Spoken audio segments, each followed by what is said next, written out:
chute ici à droite de la route. Oh, Zinedine. Oh non, pas ça. Pas aujourd'hui, pas maintenant, pas après tout ce que tu as fait. Allez, Jason, allez.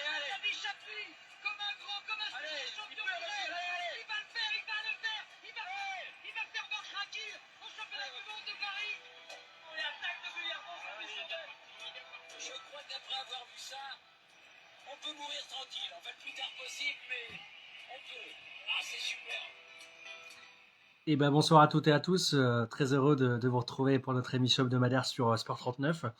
Alors avant d'accueillir notre invité du soir, Jocelyn Le Goff, je vous ai juste mis ce week-end la vidéo de la semaine dernière avec Cyrielle Baroni, donc l'ultra traileuse du Haut-Jura. Donc vous pourrez retrouver d'ailleurs l'interview sur le YouTube du média, sur Facebook et bien sûr sur Instagram.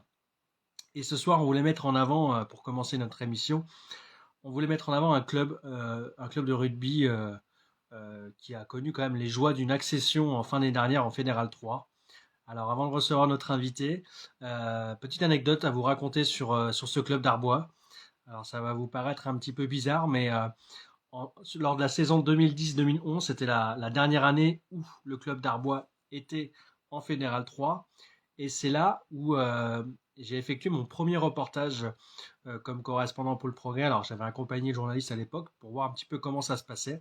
Et c'était sur le terrain d'Arbois au rugby. Donc mon premier reportage sur le terrain, c'était chez eux. Donc c'est un grand plaisir que du coup je retrouve l'US Arbois de nouveau en Fédéral 3. Et du coup on va revenir avec notre invité sur toute cette année passée magnifique et sur l'année à venir en Fédéral 3 avec notamment le club de Saint-Claude dans la poule. Je vais lancer le live avec Jocelyn. Si vous avez des questions, bien évidemment, c'est le but du média. Vous les posez en commentaire et je me ferai un plaisir de lui poser.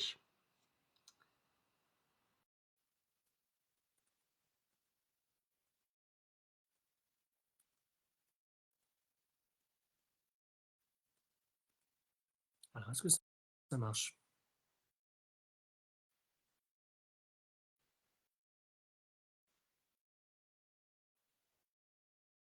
Alors, attends, je vais renvoyer l'invitation.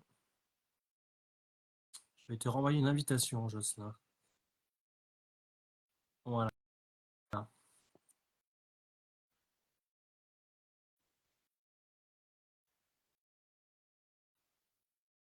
Bonsoir, Jocelyn. Bonsoir, bonsoir. Merci beaucoup d'avoir accepté l'invitation pour revenir un petit peu sur la belle saison passée et celle qui va arriver, parce que ça attaque dès la semaine prochaine votre première en Fédéral 3. Est-ce que tu peux te présenter un petit peu ton âge? Qu'est-ce que tu fais un petit peu dans le club et dans la vie à côté? Ouais, pas de souci. Alors moi, c'est du coup Jocelyn Ledoff, j'ai 27 ans. Je suis arrivé au club d'Arbois du coup il y a 3 ans, ça va être ma 4e année. Et en ce moment, je travaille au comité du coup départemental du rugby aussi au CT 39. Donc la double casquette, c'est pas trop dur à gérer, ça va? Non, ça va, Louis. Le dimanche, c'est un jour off, donc le boulot, il est de côté, donc ça va. Bon, pas de conflit d'intérêt entre les deux fonctions, entre guillemets. En préparant l'émission, on m'a dit que tu t'occupais aussi des U19 sur le club, c'est ça?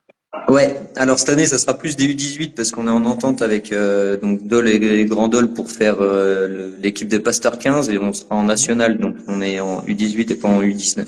D'accord. Alors, l'idée, c'était un peu pour l'émission, parce que c'est vrai que je l'indiquais en introduction, un club qui m'est cher malgré lui avec mon premier reportage.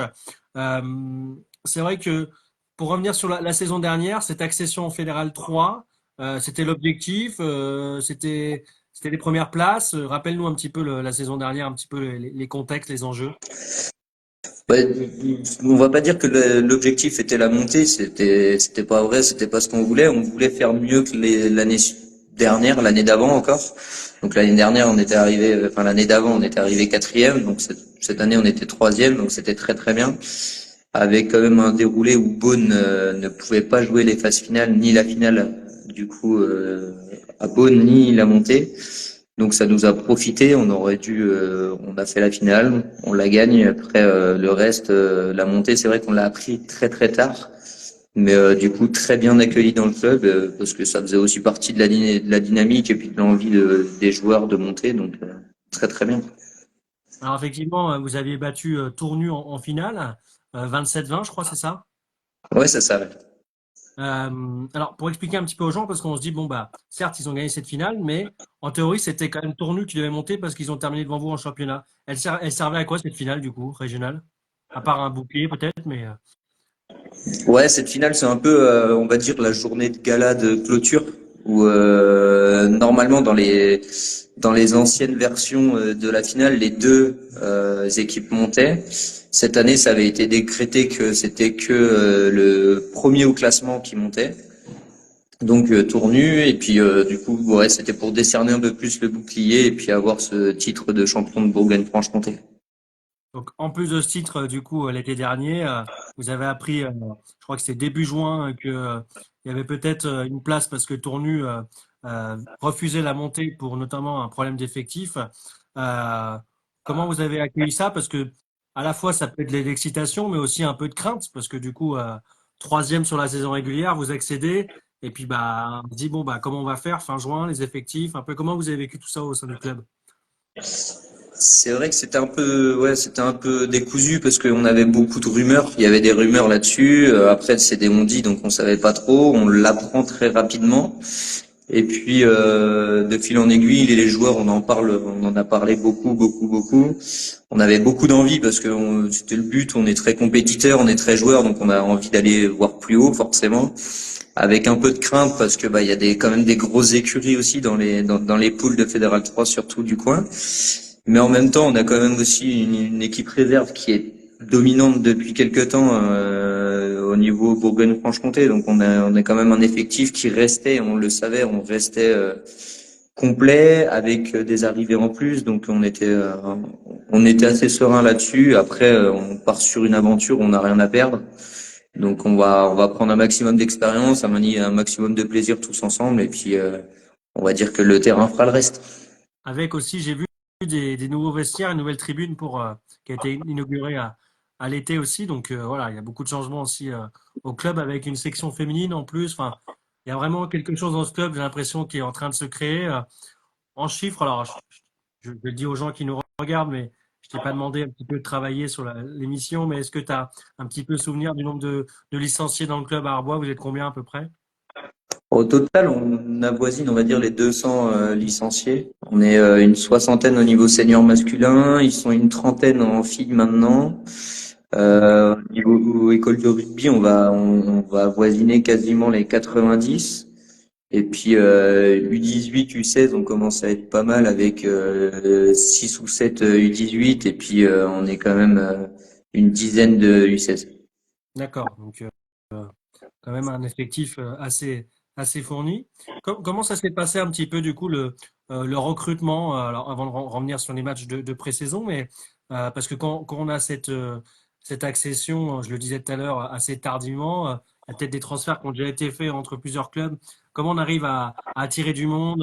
Est-ce que c'est que des joueurs du coin, des joueurs un peu d'extérieur? C'était quoi un petit peu votre attractivité entre guillemets à Arbois? Bah, notre attractivité, elle se fait plutôt sur le jeu qu'on produit sur le terrain et puis sur l'ambiance qu'on a. On le fait vraiment refléter un peu partout.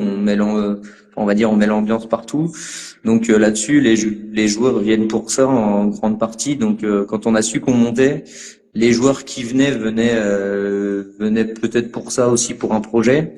On commençait à en parler un peu de nous un peu partout, mais après la montée, c'est vrai qu'il n'y a pas eu beaucoup de monde qui sont venus juste pour la montée en Fédéral 3. Ils sont venus d'abord pour jouer, soit avec des copains, soit avec une bonne ambiance. Oui, parce que je crois qu'il y a quoi, une dizaine d'arrivées, c'est ça, non? Ouais, c'est à peu près, ouais, toujours du coin, du secteur, mais ouais, bah, une dizaine, on va dire. Ouais, donc déjà, c'est déjà intéressant pour vous, hein, ça vous renforce bien évidemment, parce que le niveau est pas le même. Il y a quand même physiquement aussi peut-être plus, encore plus de dépenses, plus de préparation que sur une saison classique en Régional 1, j'imagine. Oh oui, oui, oui. Physiquement, ça va pas être la même chose, même au niveau de la saison. La saison va être beaucoup plus longue.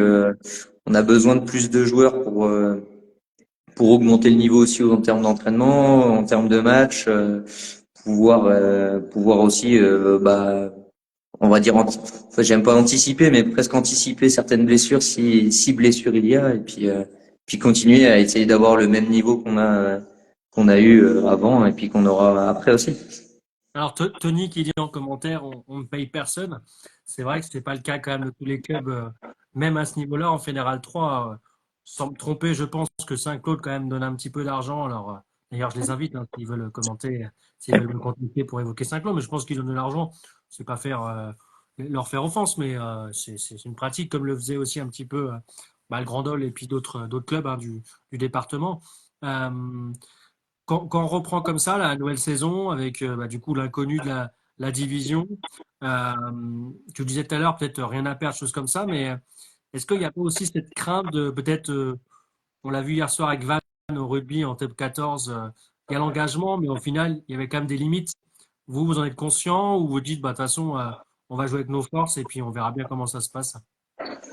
Oui, on est conscient quand même des limites qu'on va avoir. On va pas se mentir, on va pas viser le haut de tableau, on va pas viser milieu de tableau. On va plutôt viser le maintien sur des équipes qu'on connaît et puis qu'on sait avec peut-être des difficultés ou des difficultés comme nous à jouer, on va dire le maintien. On n'ira pas sur des grosses équipes. On parlait de Saint-Claude, c'est une équipe qui est faite pour monter, qui fait tout pour monter. Donc nous, on sera pas dans le même tableau qu'eux, on va dire. Alors, je vois qu'il y a un commentaire hein, par rapport au Capitana, le fait que tu sois le plus mimi de la poule. On va revenir sur cette poule d'ailleurs. Vous affrontez le week-end prochain Espérance Saint-Léger à Saint-Léger-des-Vignes, pardon. Alors, je ne sais pas où c'est, mais peut-être dans la Bourgogne, j'imagine. Oui. Hein. Et c'est vrai qu'il y a une poule assez étendue, entre guillemets, avec Saint-Claude, avec Monceau, Viria, Montchanin, Besançon, grosse équipe aussi, Bellegarde et Genlis. Enfin, vraiment que des. Et puis des clubs un peu durs, enfin difficiles, quoi. C'est toujours des terrains un petit peu délicats pour les déplacements. Comment on se prépare un petit peu à cette saison qui s'annonce quand même compliquée, mais c'est quoi? Bon, on prend l'expérience, le plaisir, et puis si ça marche, tant mieux. Sinon, on aura tenté, quoi. C'est ça, Ouais, non? on forme un groupe vraiment pour être là dans le positif. On sait très bien qu'on va se prendre peut-être même plus de points qu'on en mettra ou on mettra moins d'essais que l'année d'après. Après, le but c'est vraiment de prendre tout ce qui est possible, tous les points qui sont possibles, on va les prendre. On va se battre jusqu'au dernier match, ça c'est sûr. Et puis après les équipes, on en a quand même pas mal qu'on a déjà affronté. Je pense à Besançon, Montchanin, Monceau, c'est des équipes qu'on avait l'habitude de rencontrer en R1 avant leur montée. Donc on sait à peu près comment ils jouent. On sait aussi que on a su se renseigner sur les autres. Donc on va jouer aussi par rapport à ça. Mais après c'est vrai que de toute façon ça sera dur. Il faudra faire avec et puis il faudra augmenter notre niveau pour être au niveau des autres. En, en termes de budget, est-ce que ça a eu un impact, cette montée? Il a fallu augmenter le budget du club ou pas, chose comme ça? Pas du tout. Là-dessus, on n'a pas augmenté pas forcément de budget parce que les déplacements au final resteront à peu Oui. près les mêmes. Donc en termes de temps et en termes d'argent au niveau de bus, etc., il n'y a pas besoin de plus de budget. Le sponsoring, ça marchait très bien. Donc non, on n'a pas augmenté de budget du tout en termes de sportifs en tout cas, vu que on paye personne.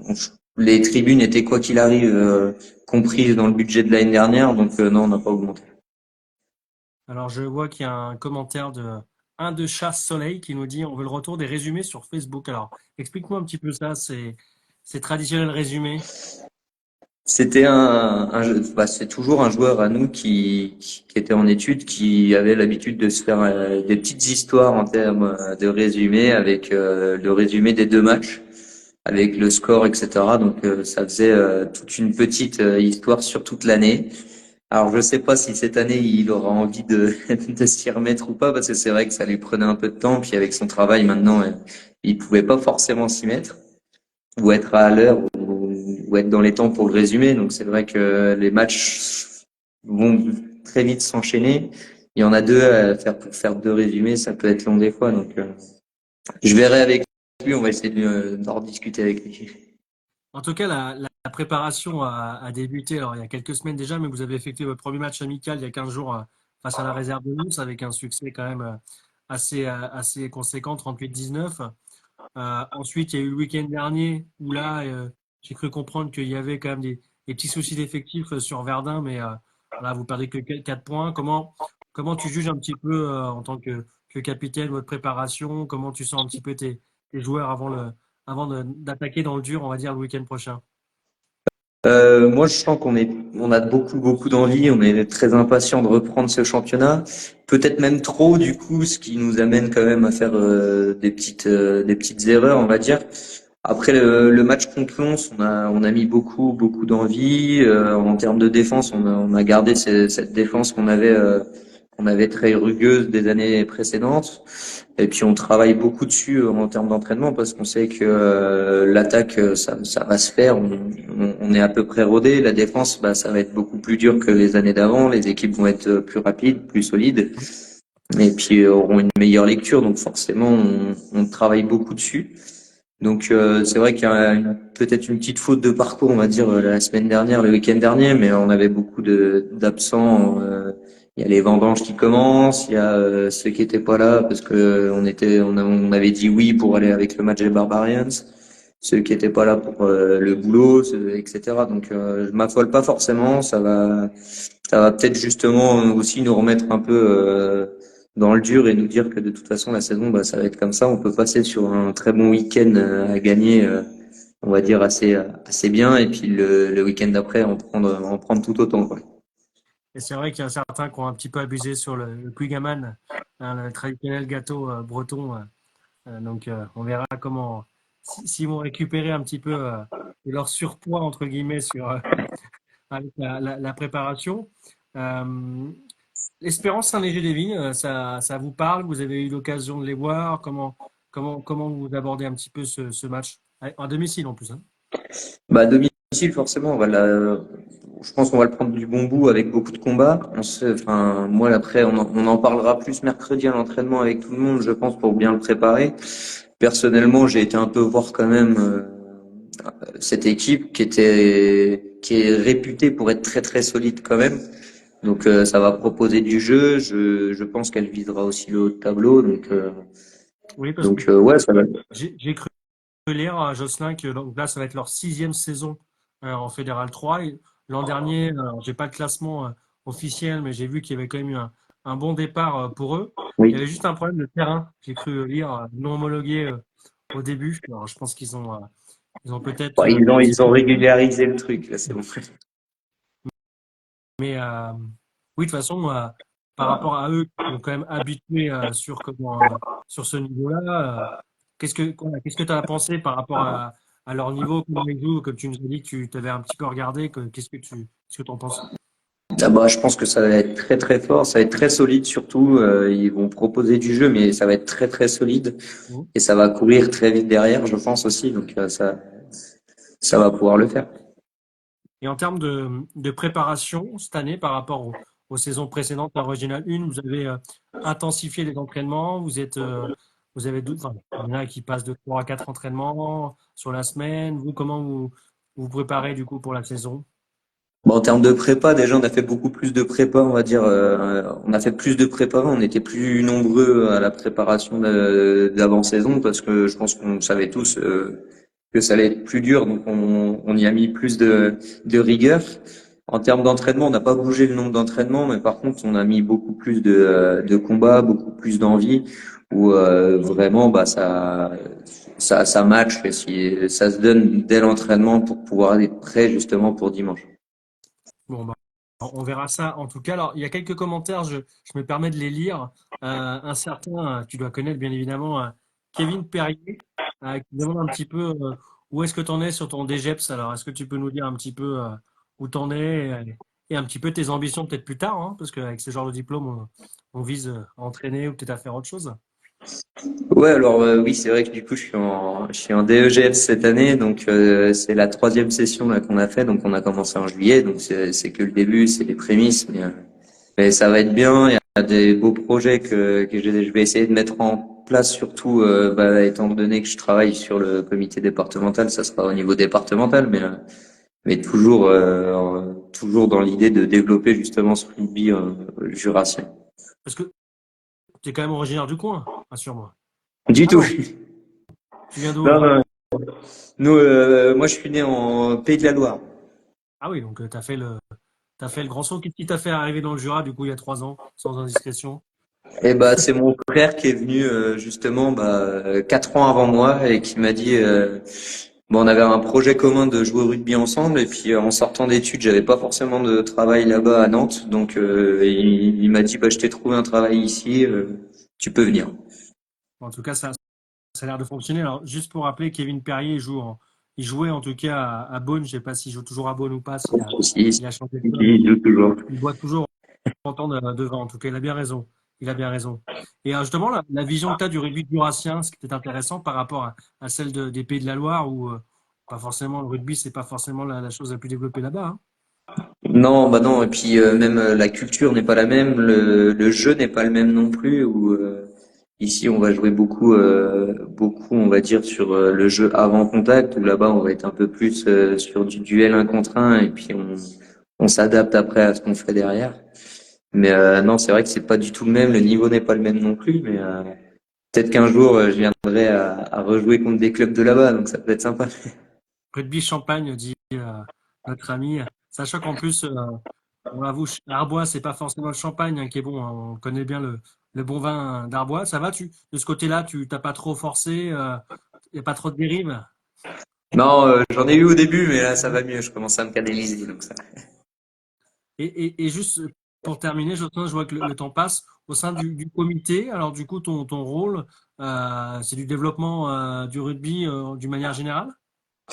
Je vais être plus normalement sur les écoles de rugby et sur les événements à côté. C'est-à-dire que je vais être sur le rugby scolaire. Je vais être aussi beaucoup sur les l'aide d'événements et écoles de rugby. Ça peut être les journées ateliers, ça peut être l'ancien Challenge Orange parce que cette année il y en a pas. Mais je vais être aussi beaucoup sur le développement en fait du rugby de manière générale. Là, on fait beaucoup de rugby adapté. On va commencer à faire du rugby en prison. On va aussi commencer. Là, j'ai commencé à développer le rugby féminin en moins de 15. Je vais essayer maintenant avec le projet justement de DEGF de le développer au niveau cadet pour ensuite, comme à Arbois où il y a une équipe de filles qui se crée. En fait, je vois que il y en a plein partout qui commencent à se créer, mais on a peu de passerelles, on va dire, entre les moins de 15 et puis les seniors. Donc, on va essayer de créer justement ces passerelles pour que ça puisse profiter à tous les clubs possibles. Et justement, l'effet JO, tu as vu un effet pour alors, le club d'Arbois, peut-être les autres aussi. Tu as eu des retours de cloche, son de cloche des autres clubs du département suite au JO avec le rugby à 7. Ouais, ouais. Il y en a beaucoup qui viennent justement tester un peu le rugby parce qu'ils ont vu au JO. On avait déjà eu une montée grâce à la Coupe du Monde et maintenant on a une deuxième montée grâce au JO. Donc à nous maintenant de faire le nécessaire pour qu'ils restent licenciés ici. Bon, on va terminer sur une question un peu plus annexe. Ce week-end, ça a été la reprise du top 14. Moi, je sais que j'ai apprécié le match de hier soir, mais toi, tu étais pour quelle équipe cette année? Tu soutiens quel club en top 14? Dis-moi tout. En top 14 là, cette année, mon cœur, on va dire, est partagé. Mais beaucoup Vannes forcément, étant donné que j'ai de la famille qui est là-bas. Et, euh, et oui, j'ai beaucoup apprécié le match d'hier en tout cas. Ça a fait une bonne rentrée pour Vannes, même si ils ont encore beaucoup de chemin à faire, beaucoup de travail à faire.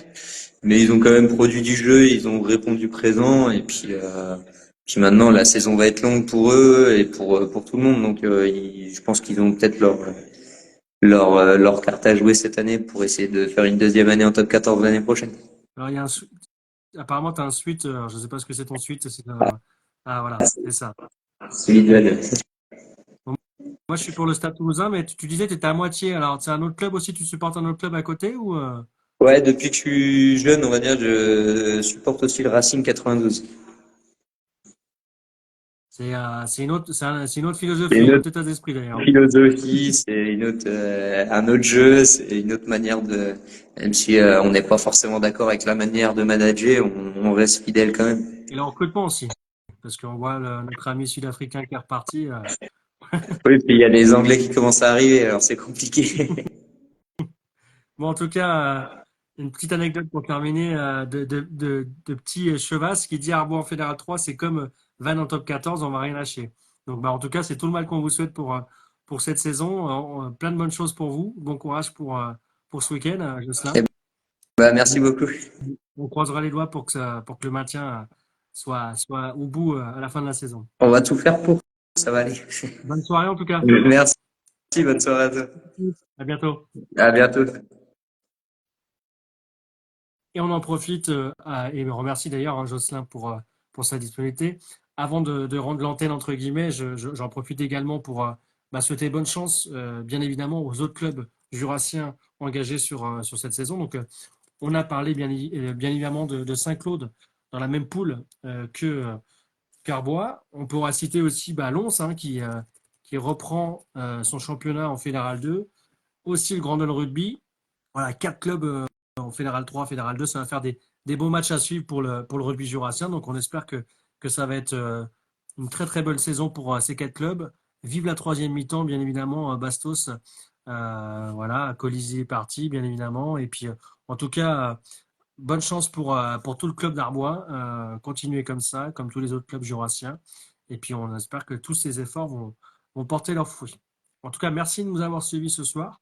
Vous pourrez retrouver d'ailleurs la vidéo dès demain ou voilà, d'ici après-demain sur la chaîne YouTube du Média. Donc, c'est Sport 39 en détaché. Vous pouvez vous abonner d'ailleurs sur la chaîne. Il y a aussi la chaîne sur Facebook Sport 39. Et bien sûr, elle sera dans quelques minutes aussi sur Instagram. Vous pourrez repartager ce moment. On essaiera de faire, peut-être pas le week-end, la semaine prochaine, parce que c'est un petit peu trop tôt, mais je vous avais promis la petite enquête sur l'argent. On en parlait tout à l'heure d'ailleurs avec le club d'Arbois qui ne paye pas, mais sur le foot jurassien au niveau régional, où est-ce qu'ils en sont sur l'argent? C'est un sujet qui a, comme je le disais il y a quelques semaines, qui a fait débat avant les vacances. Donc on va essayer de faire ça. Et puis en tout cas, bonne semaine à vous. Profitez bien et puis à la semaine prochaine. Allez, ciao.